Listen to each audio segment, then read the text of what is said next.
Olá! Hoje no podcast Pensar e Vencer, temos o privilégio de conversar com uma das pessoas mais empreendedoras, mais extraordinárias que a nossa audiência já teve a oportunidade de ouvir. Eu recebo hoje no podcast a querida Alessandra Andrade. Muito obrigado, Ale.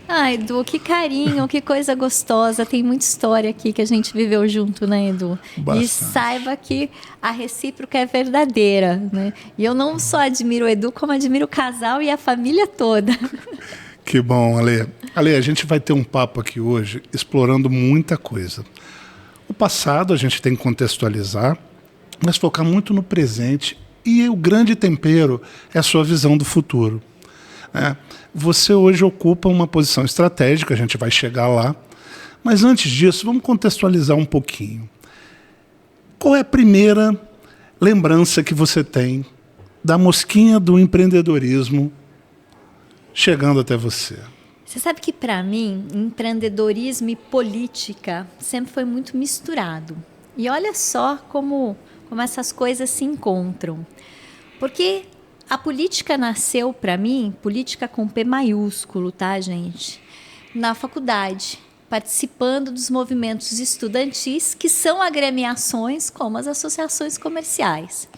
E acho que a primeira lembrança que eu tenho desse gostinho, que eu falo, meu Deus, eu quero viver isso para o resto da minha vida, foi a eleição para presidente do diretório acadêmico. Estudava no Mackenzie, nossa chapa chamava o nosso grupo, e o presidente, eu era candidata, primeira secretária na chapa, presidente Nelson de Almeida Prado Hervey Costa. Hoje essa pessoa é o superintendente do Sebrae São Paulo. Então, começar com essas histórias já começaram juntas ali, né? Da política para o empreendedorismo estudantil. E naquela eleição, o Mackenzie é uma universidade que tem 40 mil alunos.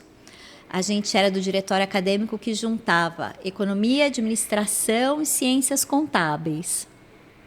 Então, vamos dizer que devia ter aí em torno de 6 mil, 7 mil alunos. E a gente ganhou por 6 votos. Então, foi recontagem em cima de recontagem, tudo foi manual. Nervosismo, foi aquela coisa que você vai indo. Então, foi uma experiência assim, inesquecível, que deu aquele gostinho de, putz, eu quero ganhar, eu quero fazer. E dali eu acho que eu não saí mais desse empreendedorismo, associativismo, política. E é um bichinho que pica a gente e sensacional. Alessandra, nós começamos a entrevista e você já deu um primeiro recorte. A gente, nesse podcast, faz alguns recortes importantes. E a mensagem que a Alessandra deixa logo de cara para você é que é uma corrida sem linha de chegada. Ela falou de um relacionamento que começou lá na faculdade, anos atrás. E tem desdobramentos até hoje. Então, se ela tivesse plantado algo ruim, se ela tivesse sido um mau exemplo lá, o impacto no ambiente de negócios dela hoje, no relacionamento dela hoje, já seria sentido num órgão estratégico, que é o Sebrae São Paulo, por exemplo. A gente vai chegar mais à frente até o Sistema S. Mas você sabe que dessa chapa... Eu era a primeira secretária, o Nelsinho era o presidente e o primeiro vice-presidente, Alexandre Modonese, é o nosso atual secretário das subprefeituras aqui de São Paulo. Então, assim, acho que todo aquele núcleo que começou dentro da faculdade, ele acabou criando gosto pela coisa, desenvolveu isso junto com a carreira mesmo. Perfeito. Alessandra, vamos agora um pouquinho mais adiante. Você foi uma das pessoas mais relevantes na história da Confederação Nacional de Jovens Empresários. Momentos extremamente delicados da entidade contaram com a sua participação e a sua ação. Você é uma pessoa que fala e faz. Essa questão da Confederação Nacional dos Jovens Empresários, e alguns momentos, inclusive, que você não pôde estar presente e que você soube administrar isso, soube priorizar um momento familiar ali, e você abriu mão corretamente de um momento-chave ali. Você pode ficar à vontade para entrar em detalhes ou não, mas a pergunta sobre a confederação é o seguinte, como a participação, a construção que você teve ali, você ascendeu até a vice-presidência da entidade, poderia ter sido uma presidente de primeiríssima linha também, mas alguns acasos ali não te levaram à presidência, mas você foi uma vice-presidente que fez um papel extraordinário ali dentro e transformou a vida de muitos empreendedores, ou influenciou e continua influenciando. A participação numa entidade de expressão nacional, com o impacto internacional, que também teve muito da sua participação, colabora como para o seu presente e para o seu futuro? Bom, eu acho que é o principal MBA que eu já fiz na vida, né? Bom, eu sou formada em administração, eu tenho pós-graduação em comércio exterior, tenho MBA em gestão do mercado de luxo, pós-MBA em governança corporativa, tenho cursos executivos aí espalhados de estratégia de inovação disruptiva, educação empreendedora, mas nada, absolutamente nada, me ensinou o que eu pude aprender na prática, exercendo a liderança, que foi e que é o que a CONAGE propicia aos jovens. Mesmo aqui na Associação Comercial de São Paulo, hoje eu tenho 30 anos de casa, então hoje eu tenho um papel de destaque, hoje a minha voz tem peso, hoje eu tenho lá a minha pequena canetinha, né? A gente consegue ter uma atuação relevante. Mas a gente está falando de coisas de 20 anos atrás. E para uma jovem poder exercer a liderança e aprender exercendo, porque eu não sabia nada, eu acho que foi o maior aprendizado da minha vida. E eu aprendi com todas as coisas que eu acertei, eu aprendi com todas as coisas que eu errei, mas... Pode falar palavrão aqui? Pode, tá liberado. Mas eu agradeço cada filho da puta que passou na minha vida. Isso vai dar um recorte lindo.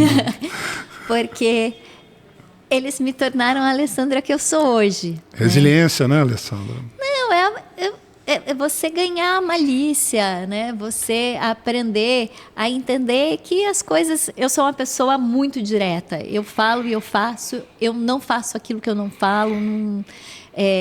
Eu sou uma pessoa muito objetiva, muito transparente. Mas nem sempre isso é bom, não é? E hoje eu trabalho isso com a força, né, da minha representação, do meu papel. Mas lá atrás... Cara, eu estava dando 10 jogadas na frente para o meu adversário.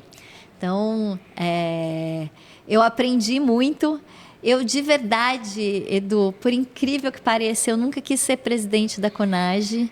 E é interessante, às vezes me perguntam assim, mas você não vai sair presidente da Associação Comercial de São Paulo? Eu também não quero ser presidente da Associação Comercial de São Paulo. Talvez num projeto de aposentadoria daqui uns 20 anos. Legal. Eu tenho muita coisa para viver. E eu amo o bastidor. Eu amo. Assim, você está num cargo de presidente, você deixa de estar nos bastidores para ser a vidraça. E eu gosto dessa construção, eu gosto de trabalhar, eu gosto de entregar. Eu tive a oportunidade de trabalhar diretamente com 2 presidentes da CONAGE, os quais eu admiro muito. O primeiro foi o Marcos Haddad, que eu fui diretora de integração dele, mas antes disso eu tinha sido vice-coordenadora dele aqui no Fórum de Jovens Empresários da Associação Comercial de São Paulo. A gente fazia uma dupla muito, muito interessante.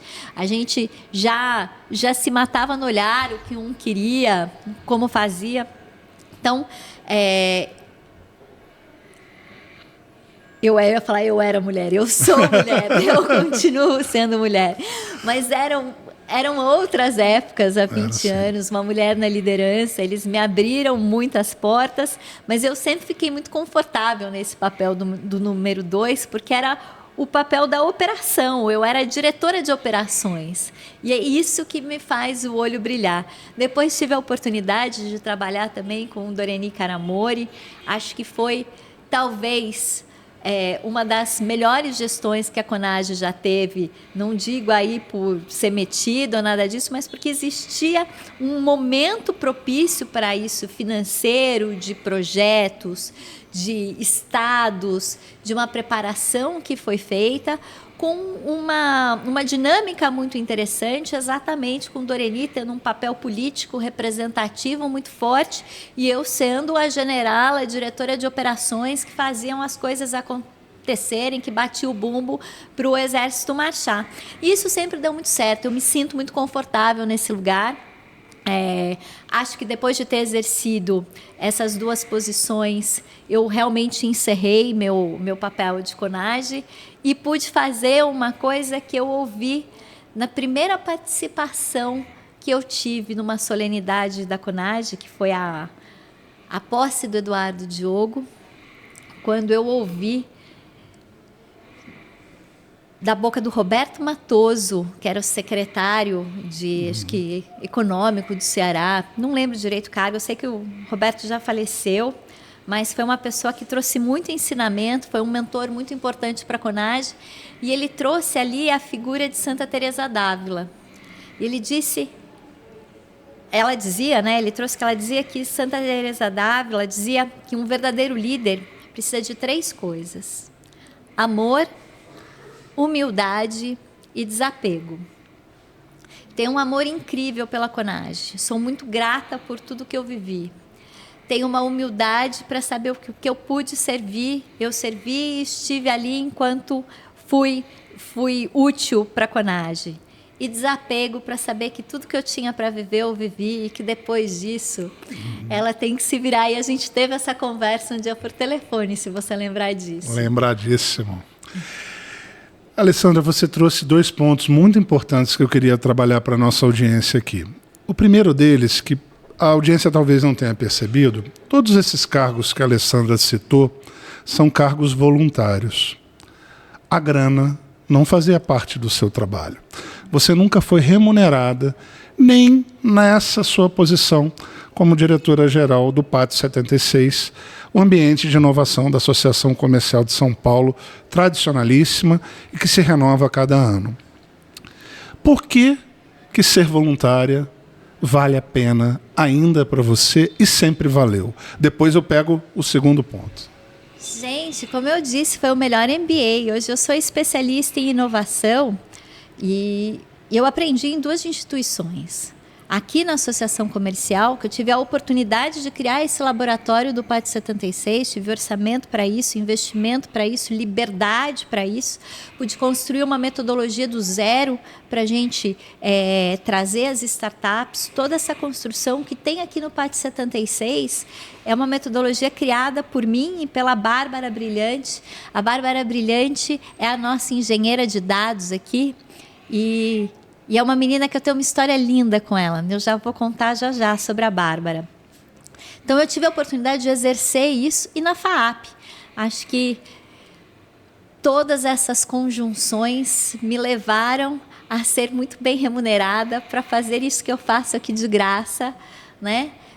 Dentro de uma instituição educacional. Então, a gente estava aqui falando, né, o movimento de jovens, a gente não pode mais participar do movimento de jovens, que ser jovem é uma coisa péssima, né? Tem data de validade, né? A nossa venceu, mas eu não deixo de ser jovem nunca, porque eu estou numa instituição de ensino. O que eu fazia há 20 anos atrás na CONAGE, que era colocar o jovem para empreender, que era ensinar ele a sonhar, eu faço isso hoje profissionalmente, dentro de uma instituição com toda a estrutura. Então, sou muito feliz, né? Eu falo que eu fiz tanto isso de graça que eu aprendi a fazer muito bem feito. E todos esses contatos, todo esse networking, com certeza me põe em outro patamar. Assim, eu acho que o fato de ter podido exercer a liderança tão jovem também me preparou para situações de gerenciamento de crise, como outros executivos demoram muito tempo para passar. Então... Perfeito, Alessandra. Alessandra, aqui para a audiência, falou mais uma coisa importante para vocês que cabe um recorte. A Alessandra só é jovem há mais tempo que muitos que estão nos ouvindo aqui e nos vendo. Essa juventude é a mola propulsora de muita coisa do que ela está falando aqui. Então, a mentalidade da Alessandra, ela evolui, mas com a juventude dentro do seu DNA. é muito importante. Isso não é só mentalidade, é mentalidade mais atitude. Você falou uma outra coisa, Alessandra, que eu queria explorar aqui um pouquinho melhor. Você é uma pessoa que eu conheço também já há um bom tempo, e eu nunca vi você fazendo para errar. O erro faz parte, sim, você acabou de citar isso aqui há 5 minutos atrás, mas o erro te consome, porque você faz para acertar. Não, mas eu não erro. Vamos lá, esse é o recorte. Eu não erro nunca. Defenda! Nunca. Às vezes eu levo mais tempo para acertar. Mas eu não erro. Prestaram atenção, gente? Não erro. Nunca errei. Às vezes eu me engano, que Opa! vou levemente. Mais mas uma. é só um ajuste, assim, para chegar em determinado resultado. E por isso que eu estava no início falando que eu agradeço a cada um dos FDPs que passaram na minha vida. Porque é assim que a gente aprende, é assim que a gente cria casca. Mas é muito importante a gente ter um objetivo.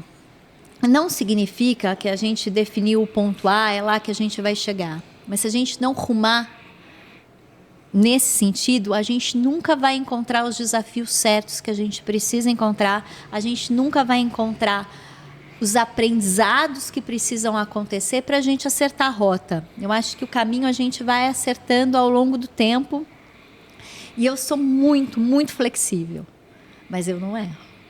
Perfeito. Olha só, gente, essa visão que a Alessandra está falando é muito importante que vocês percebam. Não tem nada que ela esteja falando aqui que você vai interpretar assim, não, ela é infalível. Não é isso que ela está dizendo, não.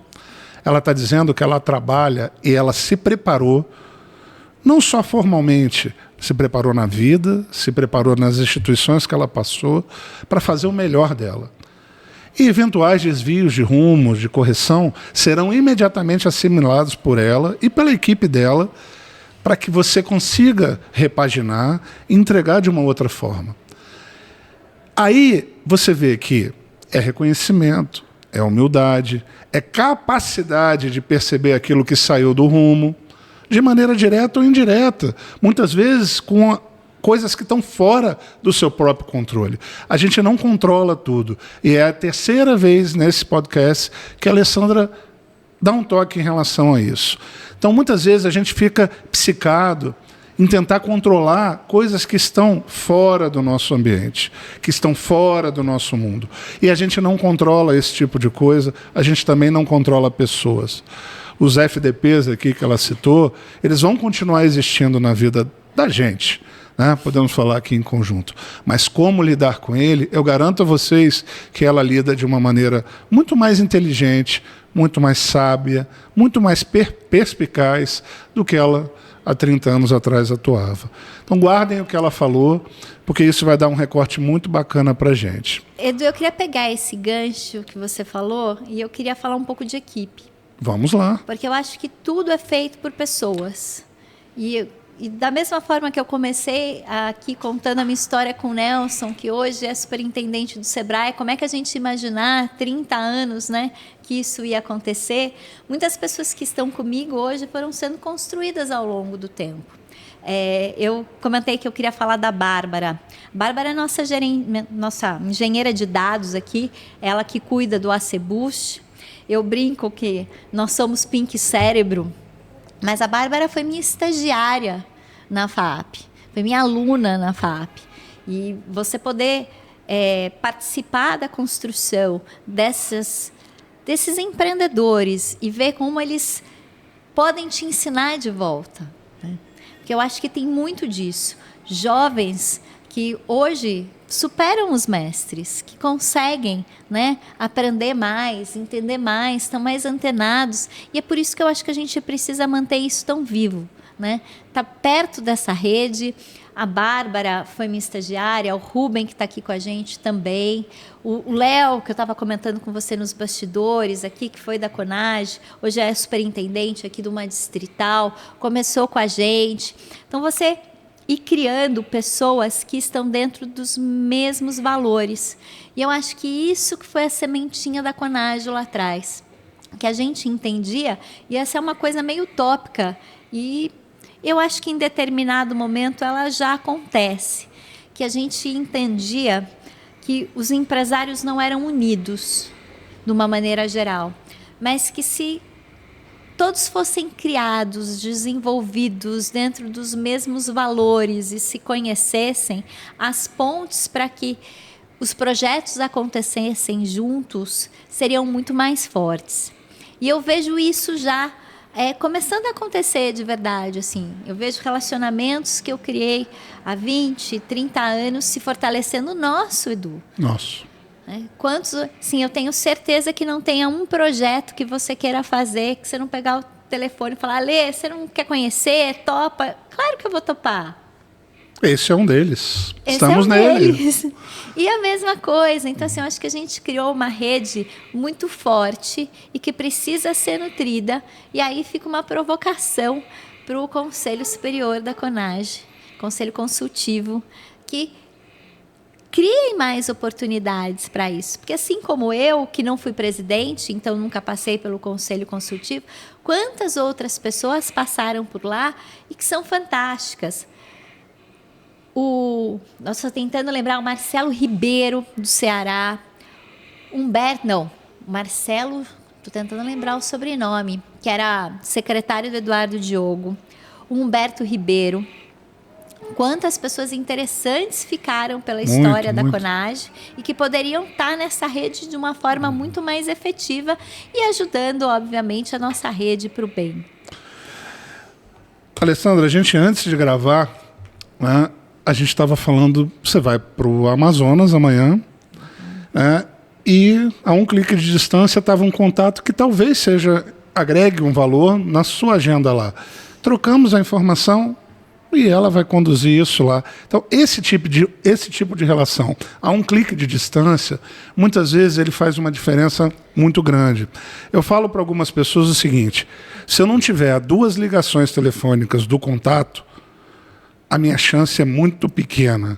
E a maioria das vezes eu estou até 2 chamadas. Mas a gente vive hoje numa geração que mede networking por número de followers. Podemos entrar aqui. Alessandra, eu quero te provocar numa coisa. E aí a gente vai desviar um pouquinho e depois volta. Você teve exemplos de liderança fantásticos. Né? Alguns, nem tanto, outros decepcionantes. Nós vamos deixar o nem tanto e os decepcionantes para lá, porque a gente vai ser bem positivo aqui nesse podcast, aqui no Pensar e Vencer. Também. Políticos também, mas me vêm alguns nomes na cabeça. Se você puder citar quem foi seu grande exemplo de liderança no associativismo, né? Ou mais de um, fique à vontade, e por quê? E depois eu queria que você completasse, porque você é uma líder diferente da grande maioria dos líderes que nos formaram. A minha base é o Rio de Janeiro, eu sou mineiro, e o Rio de Janeiro, né, ele sofre muito ainda com líderes que muitas vezes uns se perpetuaram, uns tinham inveja, outros tinham ciúme, outros não conseguiam simplesmente passar o bastão na corrida de revezamento. Né? Então, vou voltar ali, só vou te lembrar. Quem foi sua principal liderança? Eu não quero ser injusto. Alencar Burti. Poxa. Não tem dúvida. Tem outro, né? Não tem dúvida. E por quê, Alessandra? Não, o Alencar é o avô que a vida me deu, assim. Eu sou apaixonada por ele. Eu estou em falta com ele. Mas ele foi a pessoa que me deu mais bronca. Ele foi a pessoa que me pegou mais na mão. Mas ele também um líder voluntário, né? Presidente da Associação Comercial de São Paulo, da Federação das Associações Comerciais do Estado de São Paulo, presidente do Sebrae São Paulo, presidente da CACB. Então, uma pessoa que conhece essa rede que a gente milita, né, como a palma da mão, e uma pessoa que me ensinou, e ele talvez tenha sido o maior exemplo, de que você exerce única e exclusivamente o seu mandato. Então, quando ele foi presidente da Associação Comercial de São Paulo, ele só queria saber da Associação Comercial de São Paulo. Quando ele foi presidente da CACB, não adiantava você perguntar para ele o que ele achava da Associação Comercial de São Paulo. Ele falava, você pergunte ao presidente da associação. E essa foi, acho que talvez, o maior exemplo, e você é testemunha disso. Embora achem ao contrário, eu nunca interferi em nenhum assunto da CONAGE. Eu nunca peguei um telefone para falar, olha, fulano, está acontecendo isso, eu gostaria. Algumas vezes, sim, fui consultada, dei a minha opinião quando perguntada. Mas, assim, o dia que acabou o mandato da CONAGE, acabou a CONAGE para mim. E isso eu acho que é muito importante. Que era o que a gente estava falando ali de Santa Teresa d'Ávila, do desapego. Você exercer a liderança e você se doar o máximo que você pode, mas saber que você está passando o bastão para outro. E ser bem-sucedido é ter a certeza que quem vem depois de você vai fazer melhor do que você. E para isso precisa de espaço. Não dá para uma liderança aflorar se a liderança que estava não desocupar o espaço. Então, eu acho que essa renovação, isso é muito importante e talvez seja o maior desafio para todos os líderes dentro do nosso sistema. Foi uma pequena aula que vocês acabaram de receber sobre como uma liderança transformadora, ela geração após geração, ela pode ser impactada e pode impactar. Eu queria, Alessandra, só contar uma passagem rápida aqui, para corroborar com tudo que você falou. A Alessandra nunca interferiu, mas sempre se preocupou, acionada pelo conselheiro, quando você tinha uma função dentro da entidade de liderança ou de referência à entidade que representava o Estado de São Paulo na Confederação. Eu lembro que quando eu presidi a CONAGE, nós tivemos um problema, um desafio, que foi uma mudança de local do Congresso Nacional de Jovens Empresários, em que você me chamou aqui em São Paulo e você não sossegou, essa é a palavra correta, mas fez isso com todo cuidado, junto com o conselheiro, enquanto você não ouviu uma justificativa plausível do que foi feito, do porquê que foi feito, porquê que não foi percebido antes, até onde a gente levou. A gente não vai ter tempo para entrar em detalhes, mas eu só queria mostrar para você que é diferente você interferir, de você se preocupar e de você procurar agir para o bem da entidade, como responsável que ela foi durante anos pela entidade e das posições que ela ocupou. Então, a Alessandra nunca se furtou desse papel responsável, mas nunca fez valer um maior tempo de vivência, o que quer que seja que você possa utilizar desse rótulo. Então, isso não é fácil. As palavras dela também mostram que esse desapego, foi a palavra que eu pego emprestada dela, é extremamente difícil, principalmente quando o poder se acumula nas mãos de uma pessoa. Né? Vamos para o presente, Alessandra? Vamos. Você está fazendo isso tudo agora num desafio inovador, que é o PAT 76.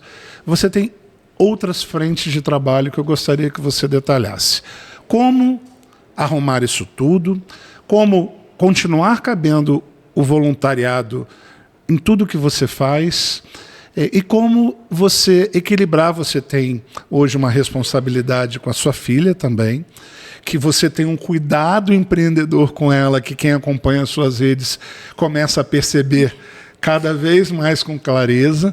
Como separar essa paixão na criação em você passar técnicas empreendedoras, fazer uma adolescente melhor. E como é que você vê lá na frente, como é que você vai continuar contribuindo com ela sem você interferir, como você falou, no seu papel de liderança e aí como mãe? Edu, eu acho que tudo isso passa pela maternidade. Eu acho que eu era uma pessoa antes de ser mãe, passei a ser outra pessoa depois de ser mãe. Eu hoje, uma das coisas que eu mais amo fazer é dar palestra Estou indo agora para Manaus, falando sobre inovação, sou uma especialista disso. Mas no meio do caminho surgiu uma palestra que eu raramente dou, mas que me dá muito prazer, chamada Mulheres Destemidas. E eu queria contar um pouquinho essa história. Eu tenho uma filha hoje com 13 anos, a Beatriz. Eu sempre fui uma mulher muito arrojada, ousada, diria assim, né?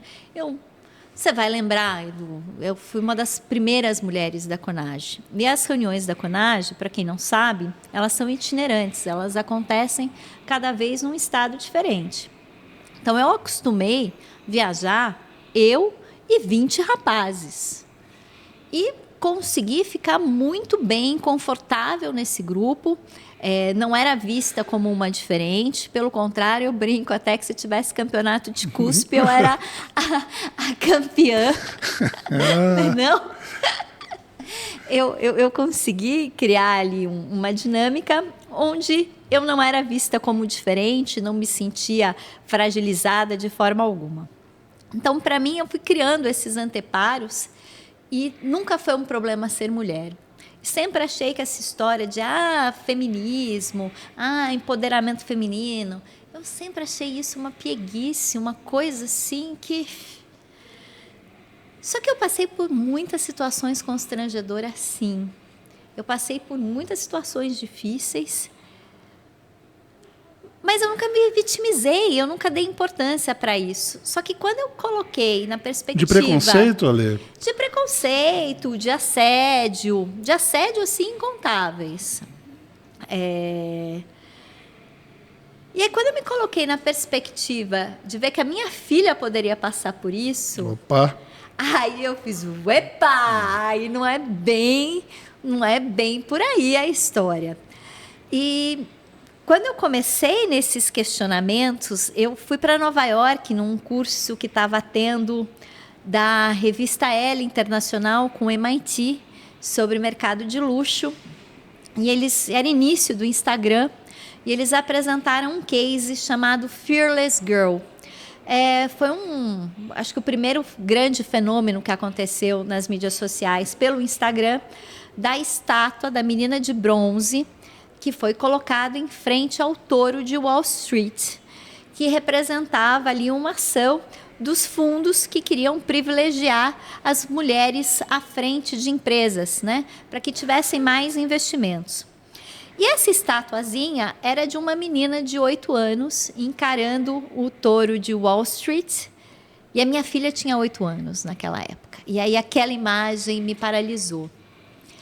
E eu falei, meu Deus, né? Como é que nós vamos ter meninas destemidas, né? Fearless Girls, através de modelos. E você me perguntou agora há pouco quem que era o meu modelo de liderança. E eu falei sem pensar Alencar Burti. Mas quando eu me perguntei quem eram as minhas mulheres na liderança, o cast ficou rodando.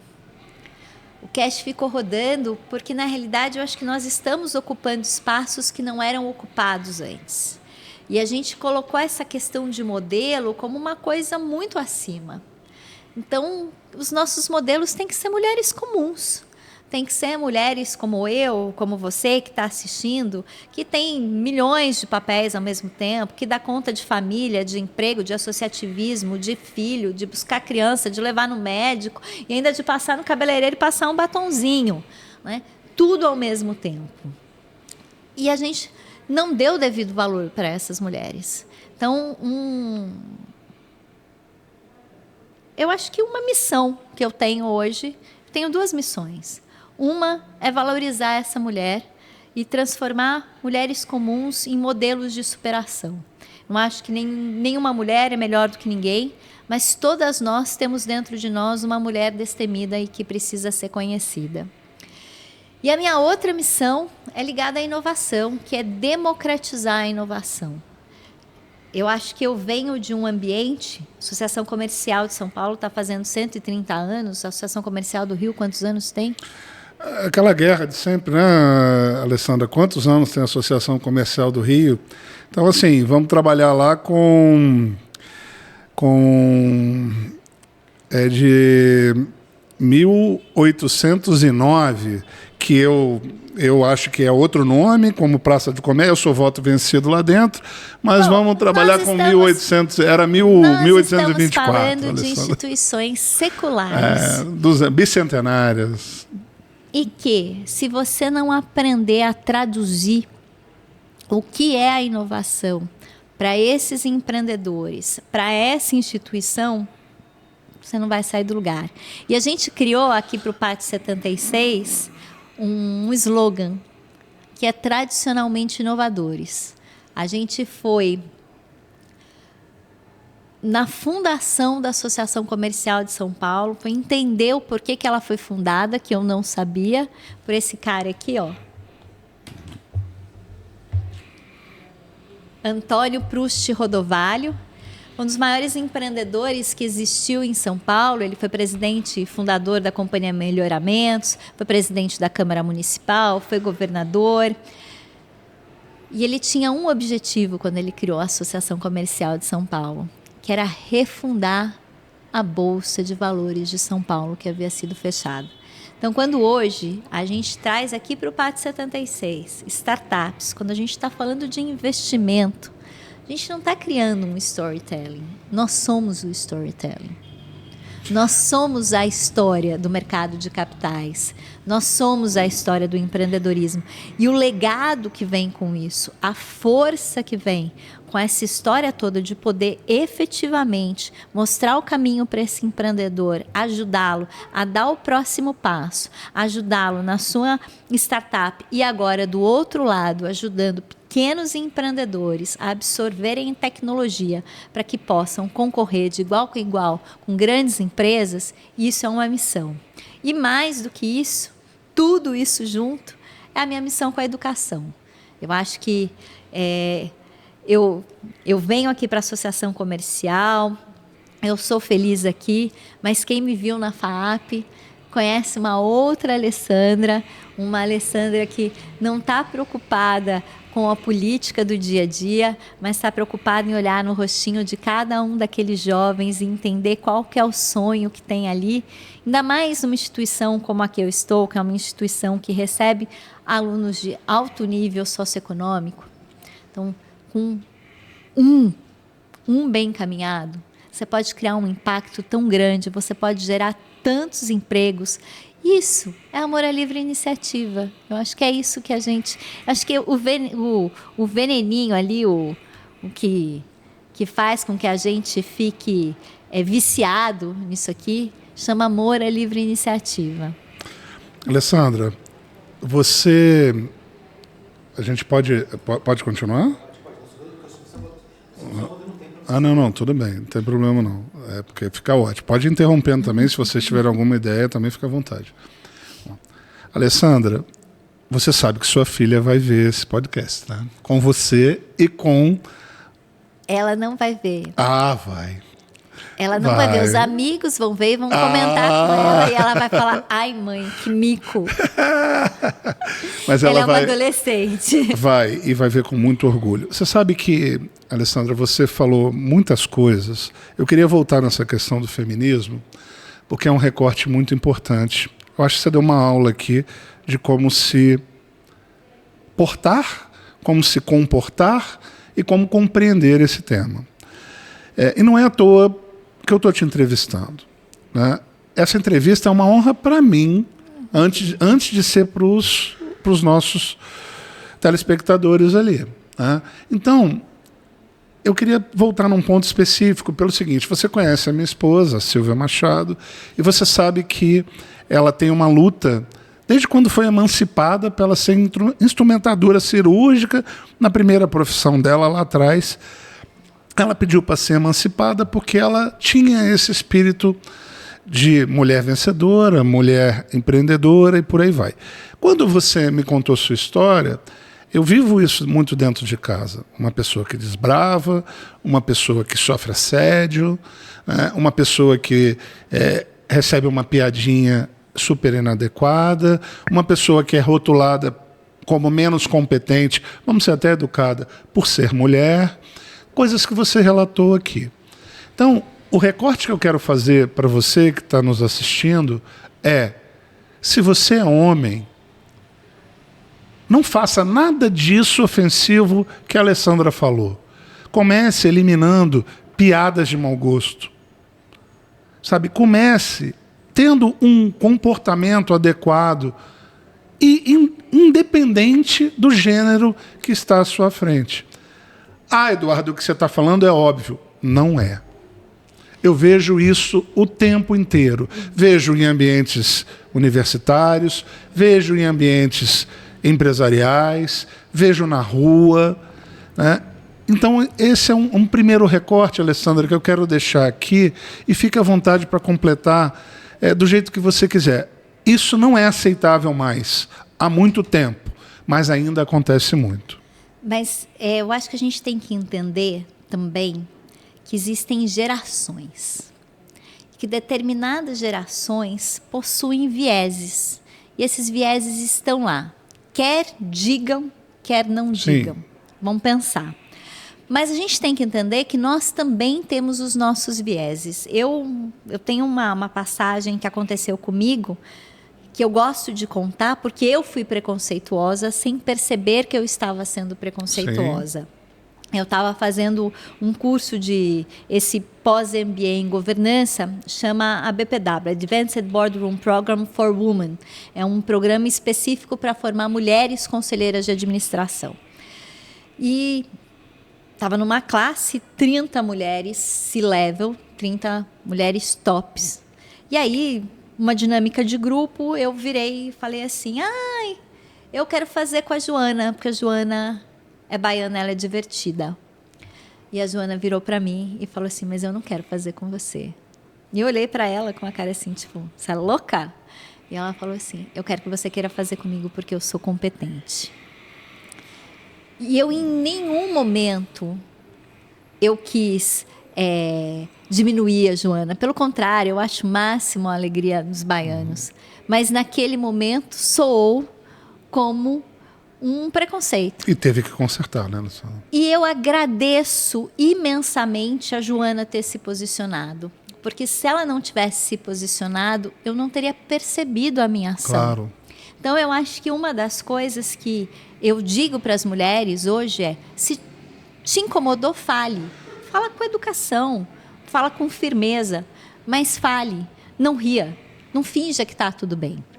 Eu acho que essa ação da Joana me ensinou muito e eu gosto de contar, eu já pedi para ela para eu poder contar essa história, exatamente porque é um exemplo, assim, todos nós temos vieses. Podemos dar um outro exemplo aqui para você, que hoje os canais, né, YouTube, outros, ou as próprias TVs, passam muitas reprises. E se você pegar uma novela de 30 anos atrás, é inadmissível que ela fosse produzida hoje. Então é um pouco do que a Alessandra está falando. Gente, Mamonas Assassinas. Mamonas, Chico Anísio.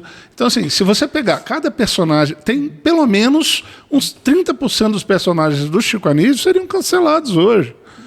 Mas naquele momento, né, a sociedade não é que aceitava, né, não era um modus operandi, digamos assim, naquela época. Então, é muito importante essa chamada da contextualização temporal que a Alessandra está fazendo, para a gente não rotular uma pessoa de uma outra geração, né, e nem querer, ela foi criada achando que aquilo era normal.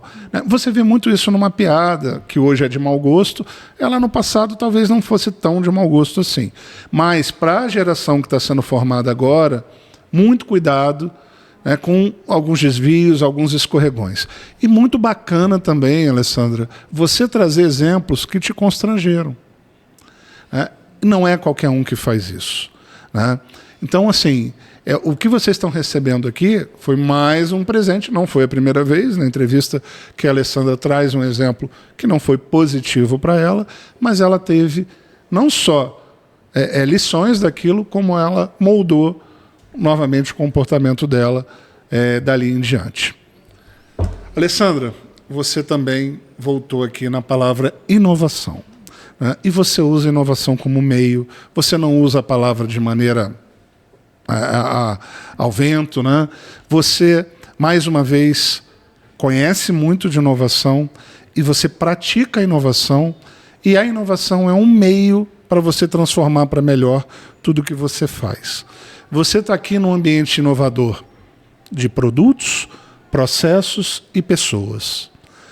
Porque a inovação não necessariamente é um produto novo.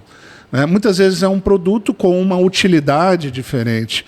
Traduz isso um pouco melhor para a nossa audiência. Edu, você começou a conversa falando de estado de espírito, falando de mindset. Inovação é mindset. Inovação, ela acontece antes, na forma como a gente pensa, na forma como a gente enxerga as coisas, na forma como a gente encontra novos usos. Eu poderia ficar aqui falando de inovação de sustentação, inovação de eficiência, inovações de novos mercados, mas eu acho que o grande desafio é a gente se manter inovador, a gente entender que não é porque a gente tem uma boa resposta, não é porque a gente tem um bom produto, que a gente tem o melhor produto. Sempre dá para fazer melhor, sempre dá para conseguir mais, sempre dá para fazer diferente. E se não dá hoje, amanhã vai dar, porque existem novas tecnologias, novos processos, novas formas acontecendo o tempo inteiro. Se eu puder deixar aqui uma dica, não parem de estudar nunca. Nunca. Sim, tem essa expressão lifelong learning e eu acho que todo mundo tem que adotar, porque as coisas hoje passam muito rápido.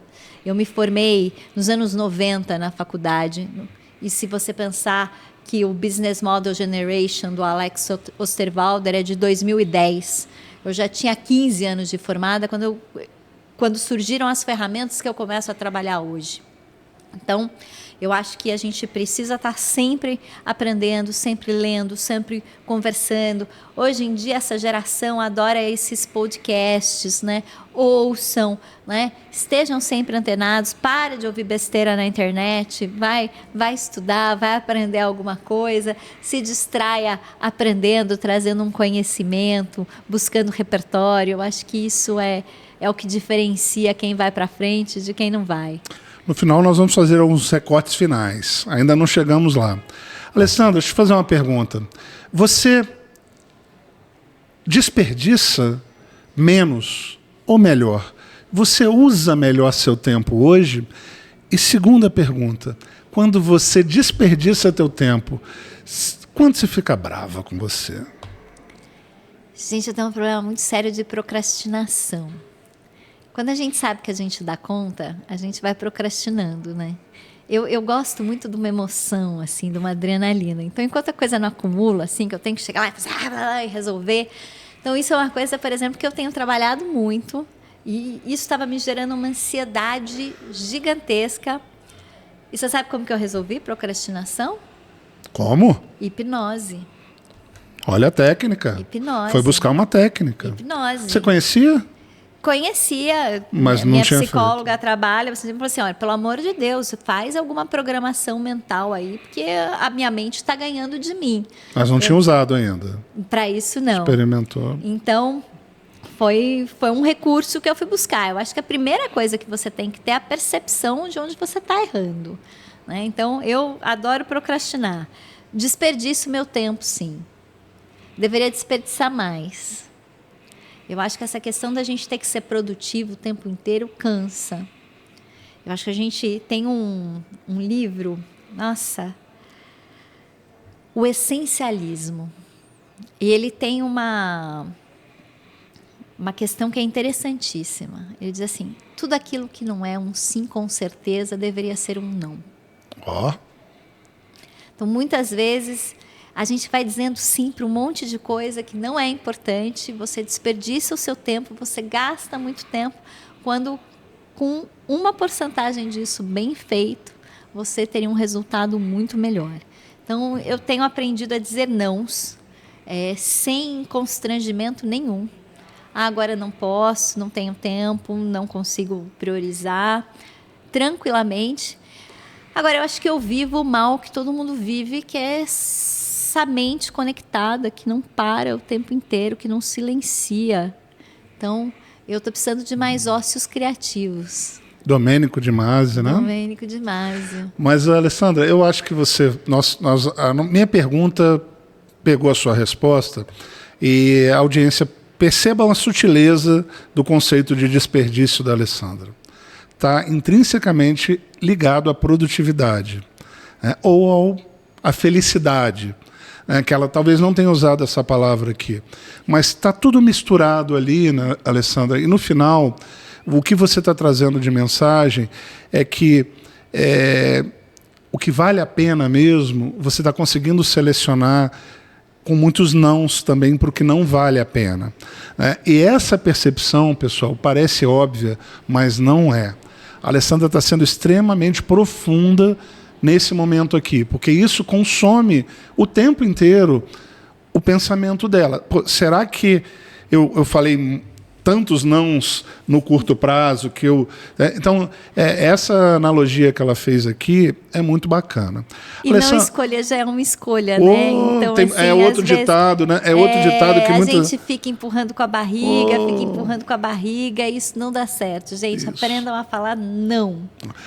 Alessandra, ainda não deu tempo da gente fazer no podcast, né, no Pensar e Vencer, mas dentro nós vamos ter alguns recortes baseados em ditados. E o ditado que a gente vai explorar é que o ditado tem sempre uma interpretação e tem sempre dois lados. Você acabou de trazer um ditado que a gente vai usar, mas isso não vou dar spoiler aqui ainda não.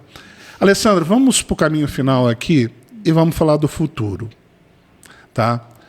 O futuro é o que não aconteceu ainda, como o próprio nome diz, mas ele está sendo plantado agora. E você sempre planta com muita qualidade e você planta muito bem. Quem te conhece, um pouco que seja, tem que reconhecer isso em você. Eu vou te fazer algumas perguntas.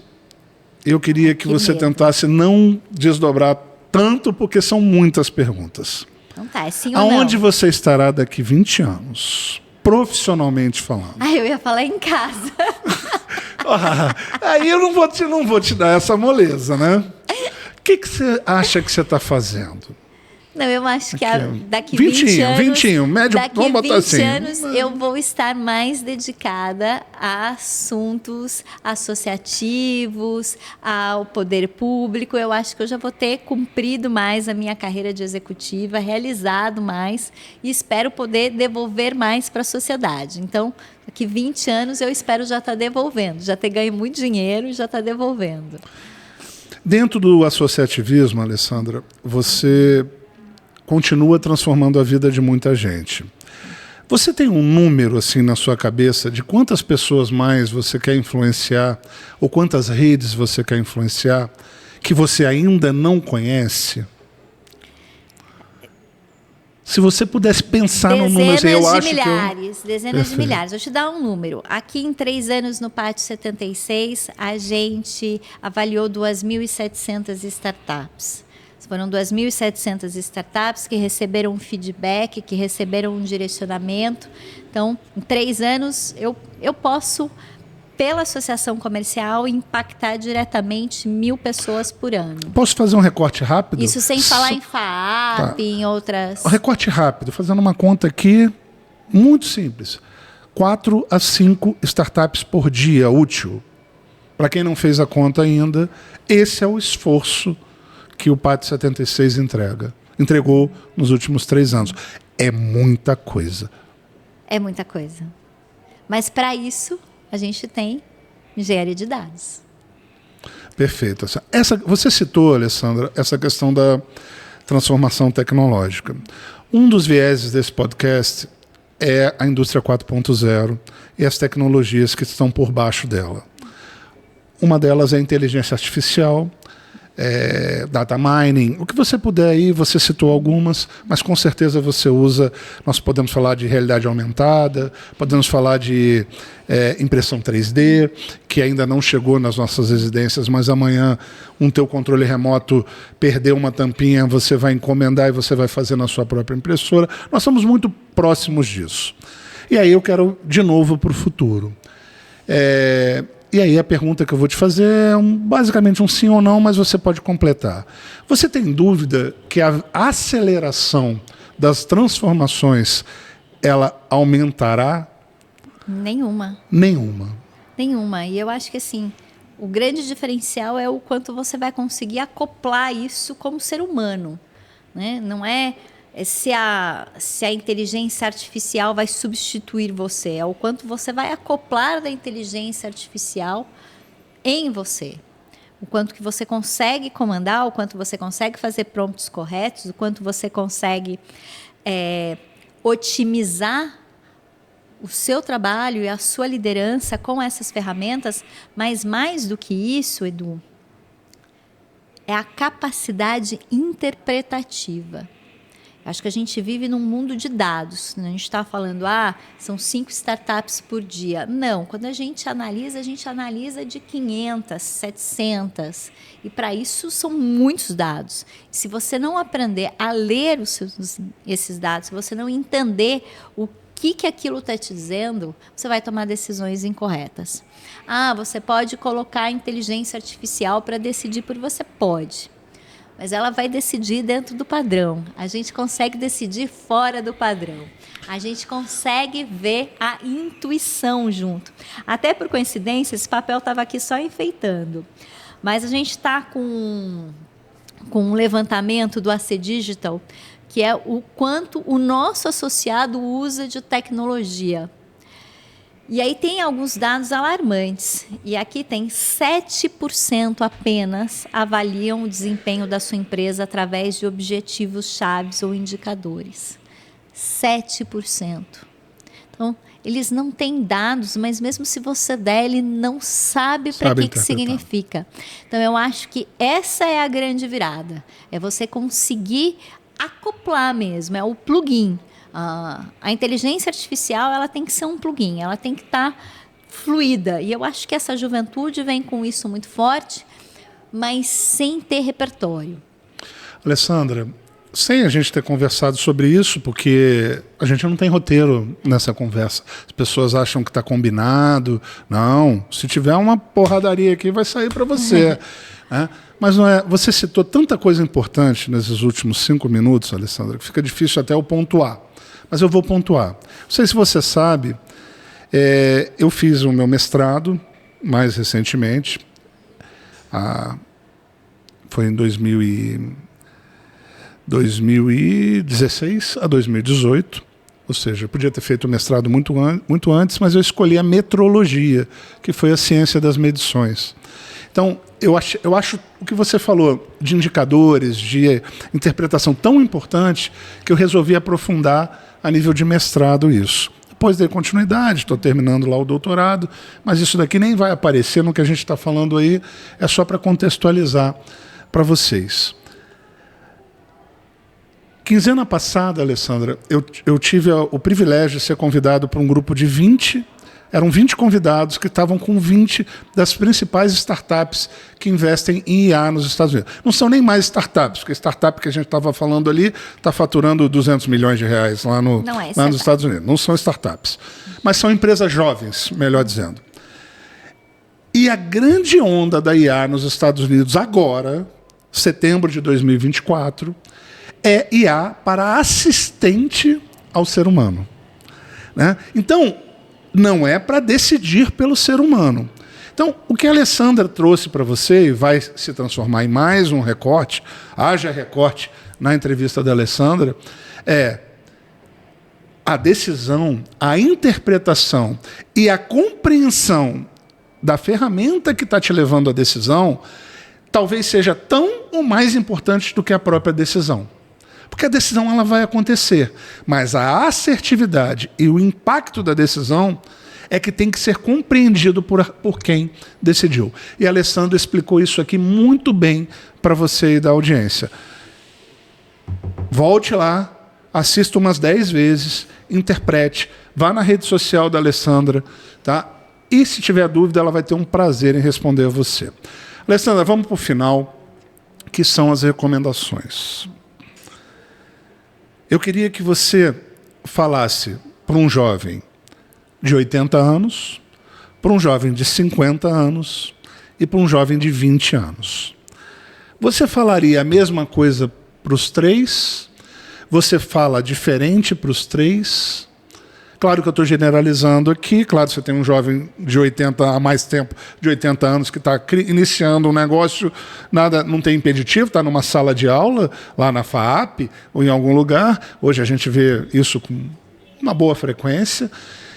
O que você falaria para uma pessoa que tem 20 anos, vamos começar por ali, que a sua filha daqui a 7 anos está completando 20 anos, qual seria a sua recomendação com uma visão de longo prazo? Para um jovem há menos tempo, né, mas há mais tempo do que esse, de 50 anos, com uma visão de médio prazo, de futuro, e para alguém que tem aí mais 5, 10, 20 anos de vida, qual seria também a sua recomendação? Eu acho que seria a mesma. Por quê? Porque eu acho que, no fundo, tudo está na cabeça, tudo está no mindset. A Carol Dweck traz isso muito bem, quando ela diz que a opinião que os outros fazem a seu respeito influenciam no que você vai ter de futuro, né? De qual vai ser o seu resultado. E quando ela fala também dessas questões do mindset fechado, né? Do mindset de crescimento, eu acho que o mais importante é ter um mindset de crescimento. É entender que você não veio com todas as cartas no jogo. Que sim, você pode ter aprendido a jogar, mas sempre tem um jogador que tem um truque novo, que pode te pegar. Então, esteja aberto. Saiba que cada rodada define o jogo. O jogo não nasce ganho. E que você tem a oportunidade, sim, de virar o jogo a qualquer momento. E eu acho que essa percepção de que as coisas não são do jeito que são, e talvez esse seja o maior desafio com a minha filha. Minha filha tem um QI altíssimo. Então, por isso, ela acha que ela já sabe tudo e tem muito medo de se expor para algo que ela ainda não sabe. E eu acho que as pessoas mais velhas passam por isso também. Eu já vivi muito, eu sei muito, eu já sei que isso dá certo, não dá certo. Não, gente. Vocês não sabem. Tudo muda o tempo inteiro. Não é porque algo deu errado uma vez que vai dar errado de novo. Porque as coisas mudam, os parâmetros mudam, as tecnologias mudam, as pessoas que estão envolvidas mudam. Então, mantenham a mente aberta e saibam que o jogo é rodada por rodada. Alessandra, última pergunta. Agora encerramento de vez, que eu estou tentando encerrar, não consigo, porque está bom demais. Então, eu vou cobrar hora extra, hein? Não tem problema, está bem pago. Vai ser um prazer. Alessandra, ter medo de pedir ajuda é feio? É feio ter medo de pedir ajuda, não pedir ajuda. Eu já pedi ajuda várias vezes e vou pedir todas que precisar. Eu acho que é um sinal de humildade. E eu acho que a gente tem que ser cada vez mais humildes. Assim. Eu não consigo tudo que eu quero e muitas coisas que eu consigo por conta do meu relacionamento. Porque eu pedi algo para alguém, porque alguém explicou, porque alguém abriu uma porta. Eu acho que a gente vive, quem vive de networking como a gente está sempre pedindo alguma coisa para alguém e a ajuda faz parte disso. E eu acredito, Edu, de verdade, eu já falei isso em outros podcasts, que existe uma planilha universal. Que do mesmo jeito que você ajuda alguém, alguém vai te ajudar. Ela não é débito e crédito da mesma pessoa, ela é do universo. Então, todas as pessoas que bateram na minha porta e pediram ajuda foram direcionadas, se não ajudadas por mim, foram direcionadas em algum caminho que poderiam ajudá-las. Como todas as vezes que eu precisei, eu fui ajudada. Então, acho que isso é uma energia que tem que fluir sempre. Peçam ajuda. E eu não sei quando que esse podcast vai no ar, mas nós estamos gravando agora no início de setembro. E é o Setembro Amarelo. E eu já perdi amigos que não pediram ajuda. Então, se você está assistindo isso, peça ajuda. Seja para a sua empresa, seja para você pessoalmente, seja para a sua família, seja para a sua saúde. Peça ajuda. Porque tenha certeza que alguém vai ter um remorso muito grande se acontecer alguma coisa com você e ela não soube que podia te ajudar. Alessandra, eu queria te agradecer, vai ser pouco, mas eu queria deixar aqui para a audiência, já vai estar a sua rede social na marcação durante todo o podcast, e eu não só recomendo que as pessoas que gostaram do que você falou, não só pesquisem ou acessem você, contratem a Alessandra para as palestras, para as temáticas que são de competência dela. Eu tenho certeza que, se também for de uma entidade coligada, ela vai ter o prazer de fazer algo extremamente diferenciado para vocês, tá? Porque ela é uma das pessoas que pode agregar mais valor para você. Ela não é moda. A Alessandra é conteúdo. Ela não é temporal. Ela é atemporal. Sabe? E toda vez que você acessar uma pessoa assim, que muitas vezes deveria estar numa capa de uma revista como referência para toda e qualquer publicação de ambiente de negócios que se preze no país, mas para muitos que estão nos assistindo, ela está num anonimato, e tem muita gente que está aparecendo aí que está pulverizando você de informações extremamente maléficas para o seu negócio e para a sua empresa, né? E para você também na sua condução decisória. Alessandra, não.